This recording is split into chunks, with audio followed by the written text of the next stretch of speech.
এটা হচ্ছে বাইকুনুর আঙুর, আর এটা হচ্ছে আমাদের কোড 6 ব্লকটা আঙুর।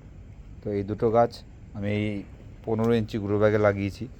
এটাও 15 ইঞ্চিতে আছে, আগামী দিনে যাতে একটু মাটি দিতে পারি তার জন্য ফাঁকা রেখেছি, এটাও ফাঁকা রেখেছি। তো আমি এটা যেহেতু ছাদে লাগিয়েছি, কিভাবে আমি এটাকে গ্রো করব, তো অনেক কষ্ট করে ভেবে চিন্তে বার করলাম। এখান থেকে আমি একটা গ্রিন নেট লাগিয়েছি, যেখান থেকে গাছটা উঠবে বা ধরবে সেখানটা ফুটো করে দিয়েছি, গাছটা যাতে উঠতে পারে। এখানেও ফুটো করে দেবো আগামী দিনে, এই গাছটা এখানে ধরে ফেলতে পারলে। এবারে চলে আসি আমি কোথায় দিয়েছি। আমার ছাদে শেড আছে, শেড থেকে এই টাই দিয়ে, এই দেখুন আপনারা, এই টাই ক্লিপ দিয়ে আমি এটাকে বেঁধে দিয়েছি, পরপর বেঁধে গেছি টাই ক্লিপ দিয়ে। এই যে বেঁধে আঙুর গাছটাকে উপরে তোলার চেষ্টা করেছি।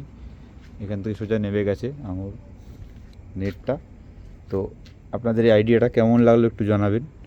এই আইডিয়াটা আমার মেয়ে আমাকে দিয়েছে, 7 বছরের একটা বাচ্চা, 6.5-7 বছরের।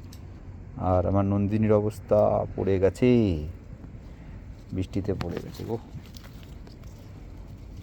দেখা যাক কী হয়। এটা আমার প্ল্যানে ছিল না ভিডিও করার, এটাকে একটুখানি ব্যবস্থা করতে হবে কালকে কিছুভাবে। ঝড় বৃষ্টি হয়েছে, নন্দিনী শুয়ে পড়েছে, প্রতিটা গাছের গোড়ায় গোড়ায় কাঠি দিয়ে দিতে হবে। দেখা যাক কী হয়, কালকে করে দেবো। তো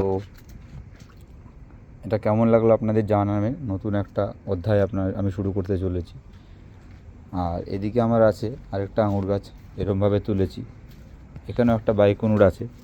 তো এটার পাতাগুলো অত সতেজ না, এ পাতায় ফাঙ্গাস লাগে, আজকেও ফাঙ্গিসাইড দিয়েছি।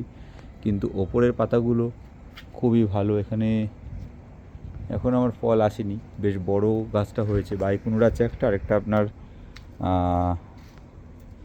আরেকটা কী ভ্যারাইটি আছে মনে নেই, মানিক চমন না কি একটা এরম ব্যাপার আছে। তো এটাও আপনাদের কেমন লাগলো একটু জানাবেন।